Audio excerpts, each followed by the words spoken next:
Hey, my name is shawnshawn, and I sell art on shawnshawn.com and specials on eBay. Today I'm going to give a tip of the day about processing payment. So a friend of mine asked, how do I send payment?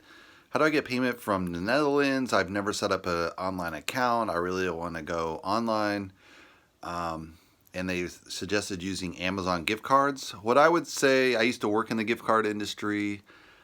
You can do that, but you're making it extremely difficult for the client. What you want to do is learn how to use either PayPal or Square. These are two major credit card processors you can use worldwide. They're accepted worldwide.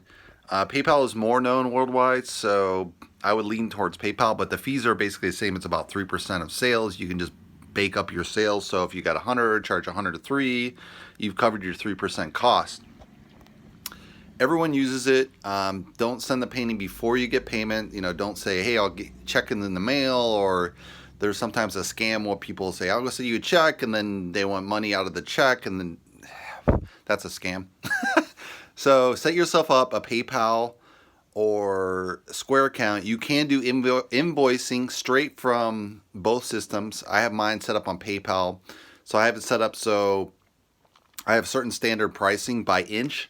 And so when I go to an art fair, I have these standard sizes like 24 by 48, 10 by 10, 12 by 12, 8 by 10. And I had those prices already listed. So I just pick that, boom, price.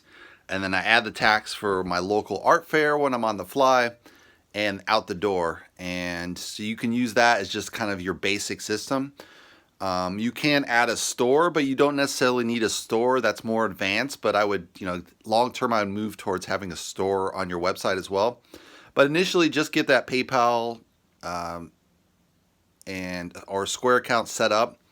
Nowadays, they also have another one online. I can't think of the name, but those two will work. They work straight off your phone, so you can just take payments right off your phone. It's no problem. And that's my question of the day.